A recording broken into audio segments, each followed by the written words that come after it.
Hey, welcome to this segment on worried about market volatility. Here are some options you must know about.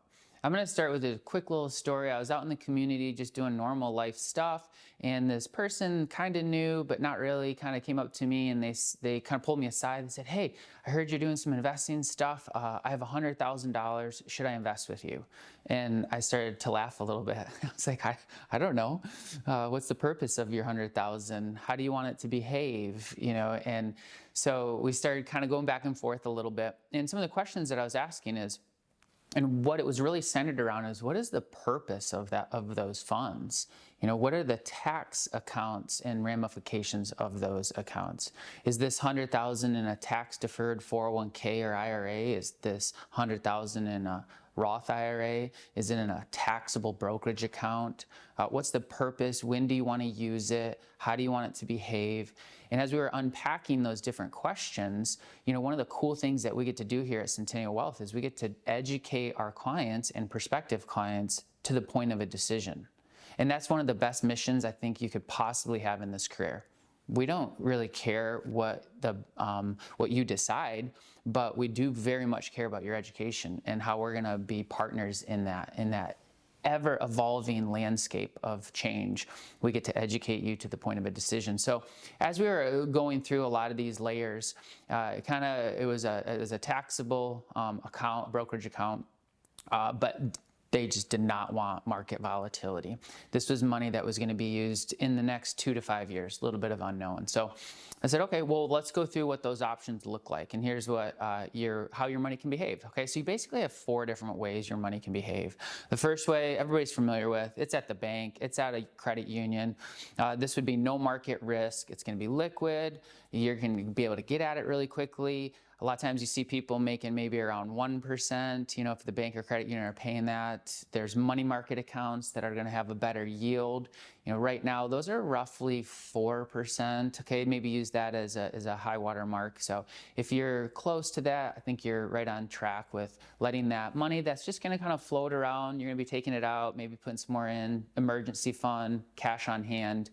If you're leveraged up and getting the best kind of rate.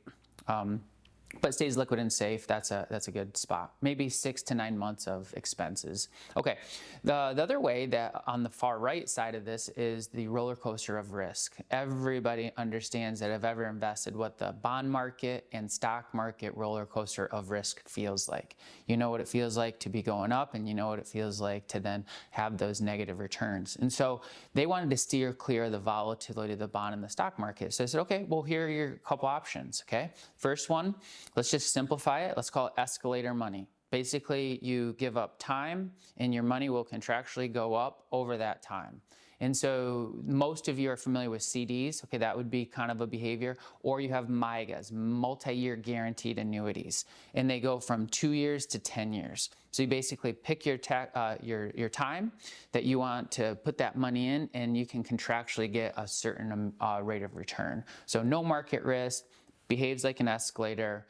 And as you understand the pros and cons and you really narrow down the purpose, if you like the returns, cool, you might want to put some over there. The next one is one that I call stair-step money. Okay, so this one, we don't actually know what the growth is because the growth is linked to the market risk bucket, the roller coaster of risk. So let's just use the S&P 500 index as an example. So what happens with this stair-step money is for 1 year, you have no idea what it's going to do until the stock market, the index that you're following, okay, the S&P 500, if that is positive, then you can get a positive gain. You can earn interest. Your interest is linked to the gains in the market. Okay, that sounds great. Now, here's a really good reason why you might want to look at these. When the stock market goes from here to here and there's a big negative, this is where on that indexed annuity you get a 0% return. You have protected your principal. Okay, the money that you're going to be using in 2 or 3 or 4 years, you've already locked in that you can only go up. Sometimes you go up like an escalator, sometimes you go up like a stair step, but knowing the behavior, understanding the pros and the cons, but ultimately it's the purpose of your dollars. Where do you want your dollars across that spectrum? When you can understand where your dollars are in that behavior, you have a different sense of peace. peace and purpose wrapped together is stuff that we love to package. So if you're sitting there wondering, I wonder if I should review where my money's allocated. We take on no obligation free meetings all the time. Sit down, educate you to the point of decision, and it's a mission that we love doing each and every day. So thanks for watching. I hope that was helpful.